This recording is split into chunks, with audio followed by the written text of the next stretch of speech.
क्या आप कभी सोच सकते हैं कि किसी नेता के बयान की वजह से किसी का दूध गिर जाए? ऐसा ही कुछ हुआ बिहार के समस्तीपुर जिले में, जहां एक शख्स ने कांग्रेस नेता राहुल गांधी के खिलाफ स्थानीय अदालत में मुकदमा दायर किया। क्या था वह बयान और क्यों उस शख्स ने राहुल गांधी को आरोपी बनाया?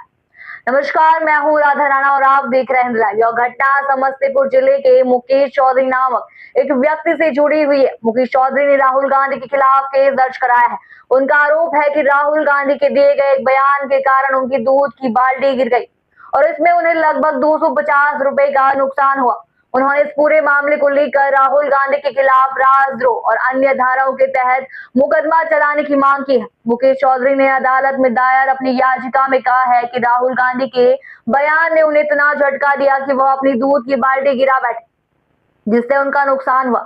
मुकेश चौधरी ने अपनी याचिका में यह बताया कि राहुल गांधी ने 15 जनवरी को एक कार्यक्रम में इंडियन स्टेट के खिलाफ लड़ाई वाला बयान दिया था। इस बयान ने उन्हें गहरा आघात पहुंचाया। मुकेश का कहना है कि यह बयान सुनकर वह इतना चौंक गए कि उनके हाथों में पकड़ी दूध से भरी बाल्टी अचानक गिर पड़ी। मुकेश ने यह भी कहा कि उनके पास 50 रुपए प्रति लीटर की कीमत वाली 5 लीटर दूध की बाल्टी थी, जो अब जमीन पर गिरकर बर्बाद हो गई। अब सवाल यह उठता है कि किसी नेता के बयान से इतना बड़ा असर कैसे हुआ? क्या वह बयान इतना विवादास्पद था कि किसी को मानसिक रूप से इतना झटका लगा? क्या राहुल गांधी का यह बयान वाकई देश की संप्रभुता को खतरे में डालने वाला था? राहुल गांधी ने 15 जनवरी को कांग्रेस के नए मुख्यालय इंदिरा भवन में कार्यकर्ताओं को संबोधित करते हुए कहा था कि भाजपा और आरएसएस ने देश की सभी संस्थाओं पर नियंत्रण स्थापित कर लिया है और अब कांग्रेस की लड़ाई सिर्फ भाजपा और आरएसएस से नहीं बल्कि इंडियन स्टेट से भी है। राहुल का यह बयान मीडिया में काफी चर्चा में रहा क्योंकि उन्होंने देश की संप्रभुता और राष्ट्रीय सुरक्षा पर गंभीर सवाल उठाए थे। उनकी और टिप्पणी राजनीति और राष्ट्रीय मुद्दों पर एक नई बहस को जन्म देने वाली थी। राहुल गांधी के इस बयान ने न केवल राजनीतिक हलकों में बल्कि आम जनता में भी खलबली मचा दी।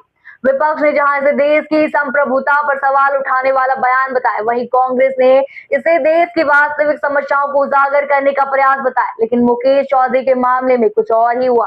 उन्होंने इस बयान को सुनकर अपनी मानसिक स्थिति खो दी और परिणाम स्वरूप उनकी दूध की बाल्टी। क्या यह वाकई गंभीर मानसिक आघात था या फिर यह महज एक अजीबोगरीब प्रतिक्रिया थी? क्या हम कह सकते हैं कि इस तरह के बयान किसी व्यक्ति की मानसिक स्थिति को इतना प्रभावित कर सकते हैं? यह सवाल अब भी अनुत्तरित है। कांग्रेस पार्टी ने राहुल गांधी के बयान का बचाव किया है और कहा कि यह एक राजनीतिक टिप्पणी थी जो भाजपा और आरएसएस की नीतियों और उनके प्रभाव को लेकर की गई थी। कांग्रेस का मानना है कि राहुल गांधी का बयान भारतीय लोकतंत्र और संविधान की रक्षा की दिशा में था, न कि देश की संप्रभुता को खतरे में डालने के लिए। पार्टी ने इस बयान को महज एक राजनीतिक दृष्टिकोण के रूप में देखा जो भाजपा और आरएसएस की आलोचना करता है। अब सवाल यह है कि मुकेश चौधरी की याचिका पर अदालत क्या निर्णय लेगी? क्या राहुल गांधी पर इस मामले में कोई कानूनी कार्रवाई होगी? क्या इस मामले में कुछ और सच्चाई सामने आएगी? हम यह भी सोच सकते हैं कि क्या राहुल गांधी को अपने बयान पर कुछ स्पष्टता देने की जरूरत होगी ताकि ऐसे विवादों से बचा जा सके। किसी भी स्थिति में यह मामला अपने आप में एक दिलचस्प और हैरान करने वाला मोड़ ले चुका है। यह केवल एक बयान का असर नहीं है बल्कि यह राजनीतिक बयानबाजी और उसके परिणामों का एक उदाहरण बन चुका है। फिलहाल के लिए इतना ही। बने रहिए हिंद लाइव के साथ और साथ ही हमारे चैनल को सब्सक्राइब करना ना भूलें और फेसबुक वेबसाइट पर फॉलो जरूर करें।